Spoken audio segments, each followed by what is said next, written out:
Alors, pour la correction des exercices. Donc l'exercice 1 est assez simple. On doit savoir que le pH varie de 0 à 14. Et lorsqu'il est en dessous de 7, c'est acide. Lorsque c'est au-dessus de 7, c'est basique. Et lorsque c'est pile poil 7, c'est neutre. Donc ici, c'est acide, puisque c'est plus petit que 7. Là, c'est basique. L'eau pure, c'est neutre. Et le jus de pamplemousse, c'est acide. Pour le deuxième, donc il y avait 3 choses à compléter. Ici, on voit que c'est acide. Ici, on voit que c'est basique et pile poil. Ici, il faudrait rajouter le chiffre 7 pour dire que c'est neutre. L'intrus, c'est bien sûr le multimètre qui est là. Les deux permettent de mesurer le pH, sachant que lui, c'est le pH mètre qui est très précis. Mais le problème, c'est qu'il faut le régler à chaque utilisation. Donc nous, on va plutôt utiliser le papier pH. L'exercice 4 explique si l'eau du lac est neutre, acide ou basique. On voit que le pH peut atteindre 0,2, donc c'est bien sûr acide, puisque c'est en dessous de 7. Indique comment les biologistes mesurent le pH.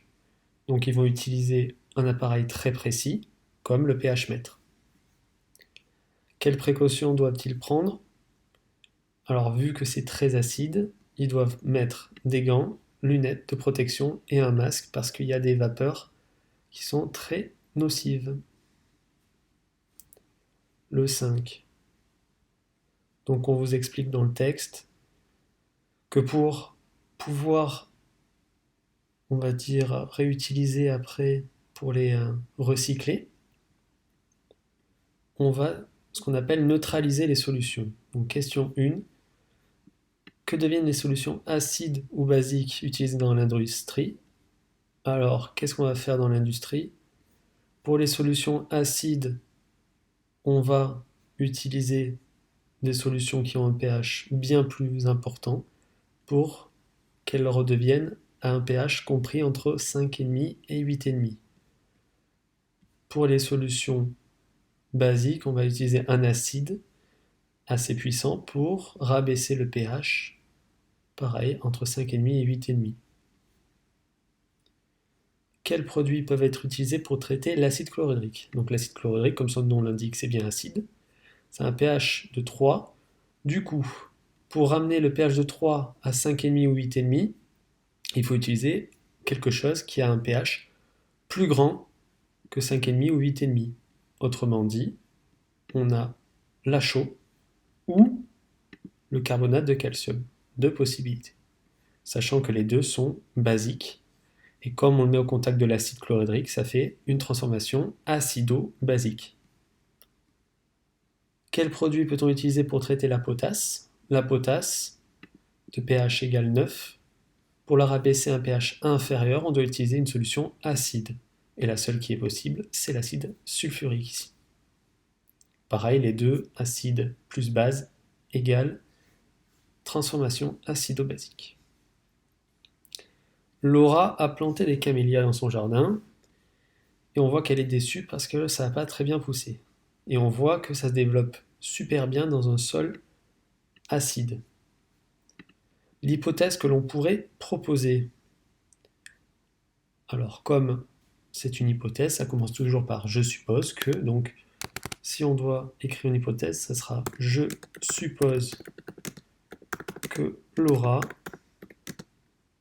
comme elle avait le choix entre deux types d'engrais, la terre de bruyère pH égale à 4 et la chaux, un des deux est acide, l'autre est basique, et comme il faut un pH acide, elle a dû se tromper. Donc je suppose que Laura s'est trompée d'engrais et a choisi,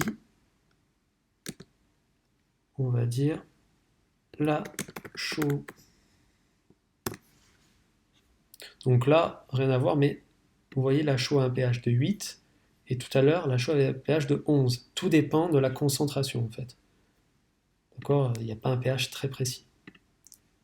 Là, vous voyez que le pH à 8, ça veut dire que la chaux, elle a été diluée. Voilà notre hypothèse. Bien attention, je suppose. Propose un protocole. Donc, nous, ce qu'on va pouvoir proposer comme protocole, ça va être donc déjà la liste du matériel. On va avoir besoin de gants, spatule, papier pH.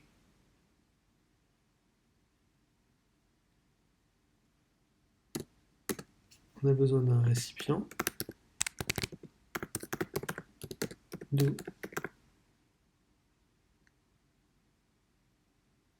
bien sûr, l'engrais de Laurent.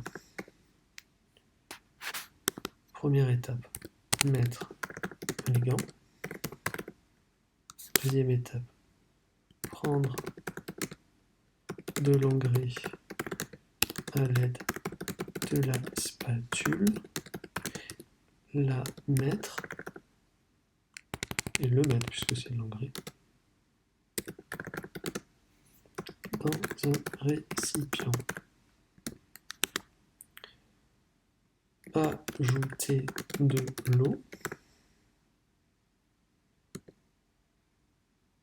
On ne précise pas, ça peut être la pipette ou même de manière très imprécise puisqu'on n'a pas besoin d'une certaine quantité d'eau. C'est juste pour avoir une solution parce que je vous rappelle, le pH, on peut mesurer que le pH d'une solution. Donc si on mesure le pH que de l'engrais, ça ne marchera pas. Il faut une solution. Ajouter de l'eau. On va dire mélanger avec la spatule, mesurer le pH avec le papier pH. Si mon hypothèse est bonne, on devrait trouver un pH basique. Parce que je vous rappelle, même si on mélange de l'eau avec quelque chose, on n'obtiendra jamais neutre. On se rapproche du neutre, mais vu que là, notre hypothèse est d'avoir mis de la chaux à pH 8, normalement on doit obtenir un pH entre 7 et 8, et donc basique. Pour le schéma, je vous propose quelque chose comme ça. Bon, alors moi j'ai choisi le verre de montre, mais on aurait pu prendre autre chose. Voilà. Qu'est-ce que doit faire Laura pour obtenir une croissance? Elle doit changer d'engrais et elle doit prendre la terre de bruyère, celle-là, parce qu'elle a un pH à 4. Et du coup, ça va acidifier sa terre. Et du coup, ça sera mieux pour son camélia. Pour le 7, je suis désolé, c'est un texte en anglais, c'est fait, non, c'est fait exprès. Les composés responsables de l'augmentation de l'acidité des océans, on le voit, c'est sulfuroxyde.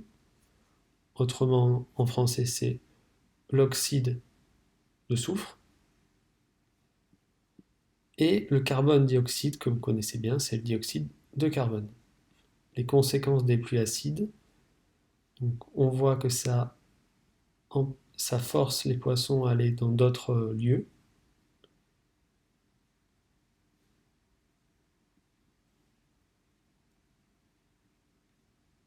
Ensuite, ça a aussi des problèmes pour la forêt et l'agriculture.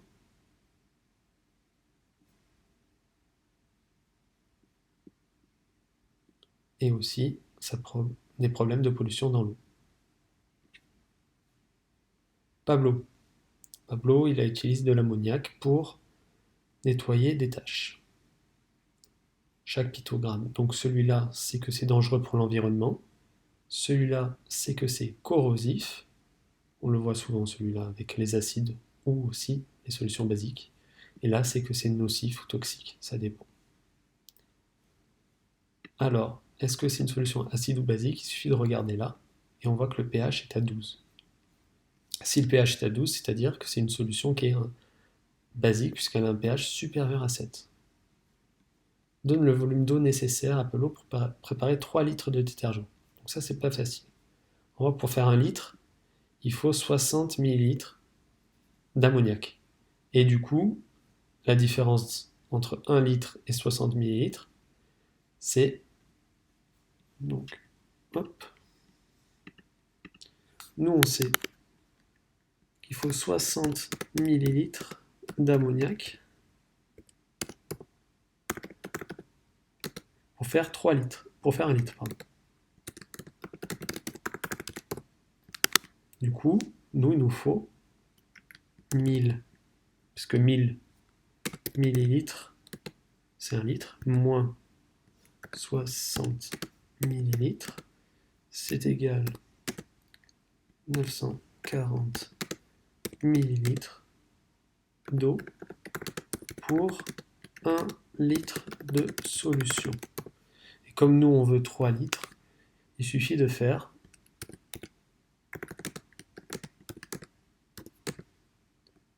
940 multiplié par 3 égale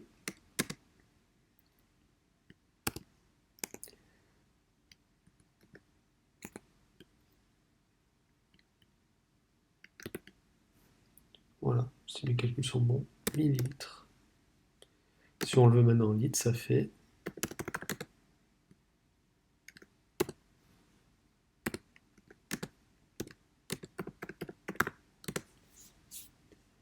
pour trouver l'ammoniac, du coup, c'est plus simple, puisqu'on a 3 litres de solution et dont 2,82 litres d'eau.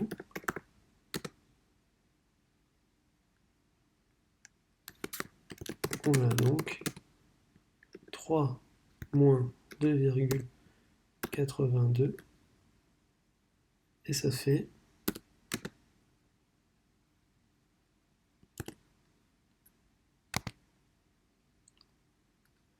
0,8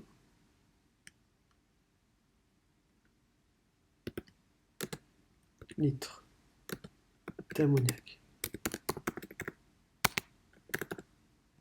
On aurait pu également faire 3 fois 60 ml, ça fait 180 ml, soit 0,18 litres. Indique comment varie le pH du détergent au cours de la dilution. Vu que c'est un pH basique, au plus on va rajouter d'eau, au plus on va se rapprocher de 7. On se rapproche de 7, sans jamais l'atteindre. Voilà pour la correction des exercices. Vous êtes maintenant prêts pour faire le questionnaire et bien sûr l'évaluation de demain.